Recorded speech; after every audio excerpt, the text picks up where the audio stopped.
Hey guys, Jessica here. So for today's pump chat, we're going to have a quick chat about the Lansinoh Duo Discreet.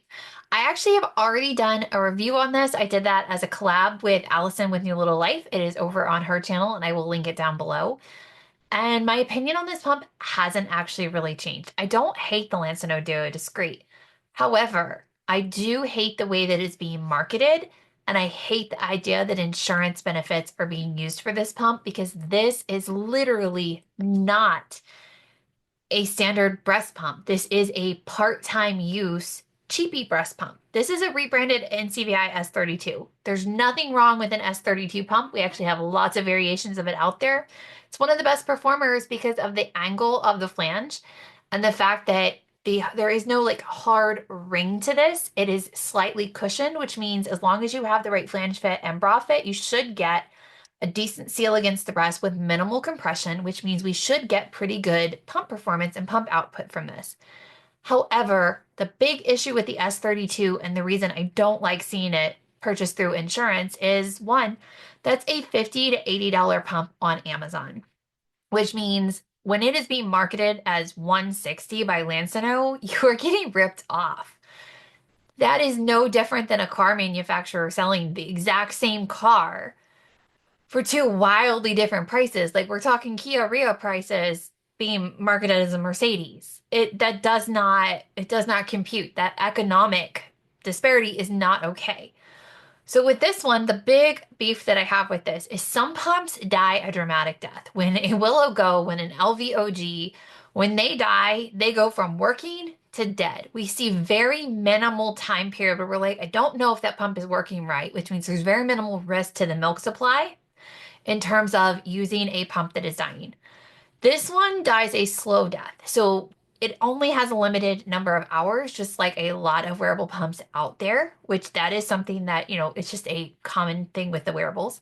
But after about 100, 150 hours, we start to see that even with changing parts, people are reporting reduced suction. When we kind of back calculate how often have you used it, how much, for how long, and we start calculating, it's about 100, 150 hours, we're seeing it consistently start to die.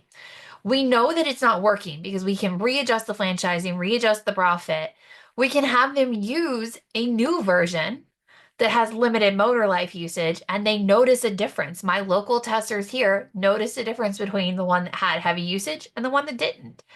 But there's not enough there for us to prove to Lansinoh that it's broken, which means you're going to have a time period where this is useless. It's not going to work for your milk supply. It's going to potentially damage your milk supply and it's not going to be easily fixed. So when we fix the flange fit, we fix the bra fit, we fix your schedule and we don't see the results, then we assume it's your body. This is not a good thing for your insurance benefits to be spent on because your insurance benefits are supposed to be there to give you a pump that's going to last for about a year. This does not last for about a year. It just simply doesn't. Some people will get lucky because they use this pump on the lowest settings and they may be able to extend the motor life, or they may not actually use it for 150 hours during the year. They may use this so intermittently that it's just for when they need that convenience. And that's fine for them. But for the vast majority of moms with the way the average mom is using a wearable, this is going to fall short. I also am stuck on the fact that it's a $50 to $80 pump being marketed at $160, and Lansinoh changed nothing about this but making it say Lansinoh instead of NCVI and making the button purple instead of gray. And as a lactation expert, I have yet to have a care plan where I was like, the problem is the color of the buttons on your pump. It simply has never been that. For that price, you can go and get a much better pump elsewhere. And you can typically get something better through your insurance as well. So this is very rarely going to be the best of the options, but Lansinoh is kind of marketing on the fact that they have a trusted reputation. Their standard pumps are actually okay.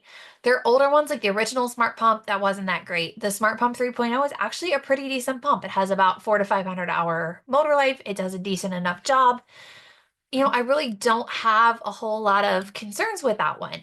But the Lansinoh Duo Discreet, not great. And we're going to talk a little bit later this week about the Lansinoh Thrive because that is another case of I cannot believe they have the audacity to market this at the price they do because there is no improved quality here. They haven't done anything to that pump to improve the quality. all they're doing is marketing a cheap pump to take your insurance benefits. And in a tight economy, a lot of people can't afford to have companies preying on their insurance benefits, leaving them to be the ones to have to finance the use of a pump that they're going to need because this one is not going to do the job. So I don't really recommend Lansinoh Duo Discreet because if I had to have you pay for it out of pocket, we can find you something better for that price point. It just simply is not worth $160. So if it's not worth $160 cash, it's definitely not worth your insurance benefits. So hopefully that helps and happy pumping.